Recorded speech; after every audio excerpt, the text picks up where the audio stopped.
नवऱ्याने मला संक्रांतीच्या दिवशी जोडवे घेऊन दिले.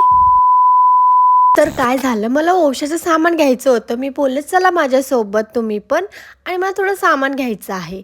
ते बोलले, "ठीक आहे." आणि त्यांनी डायरेक्ट मला सोन्याच्या दुकानात नेलं. बोलले, "बघ तुला कोणते जोडवे आवडतायत ते तू घेऊन टाक." आणि मला माहिती पण नव्हतं ते जोडवे घेणार आहेत मला. मग तिथे खूप सारे डिझाईन होते. मी पण त्यातलं एक चॉईस केला आणि तुम्ही पण बघा कसं वाटते हे जोडवं.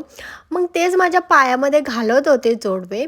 आम्ही जोडवे वगैरे घेतले आणि त्यानंतर मी सुगड बघत होते इथे आणि हे 5 घ्यायचे होते मला, पण त्यातले सगळे फुटलेलेच होते. मग मी त्यांना बोलते, "ते चांगलेवाले द्या मला."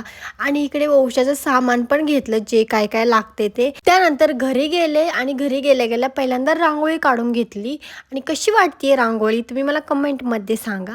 आणि त्यानंतर जो वंसा आणला होता तो सगळा कट करून घेतला आणि एका प्लेटमध्ये सगळं व्यवस्थित मांडून घेतलं कट करून.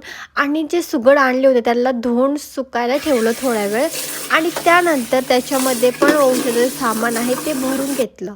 आणि आज मी साडी घातली होती आणि ही पिंक कलरवाली साडी घातली होती मी आणि मेकअप वगैरे केला, हिरव्या बांगड्या पण घातल्या आणि त्यानंतर पटकन आवरून पूजा मांडून घेतली. म्हणजे मी घरामध्येच सुकड आहेत ते पुजले होते आणि मंदिरात पण गेले होते आणि आज मला उपवास होता म्हणून मी काहीच खाल्लं नव्हतं सकाळपासून.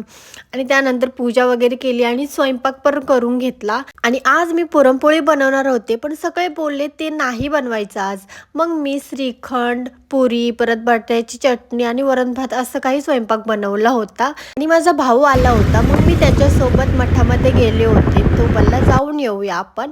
आणि तिथे गेलं तर खूप पॉझिटिव्ह वाइब्स येत होते आणि खूप भारी वाटत होते तिथे.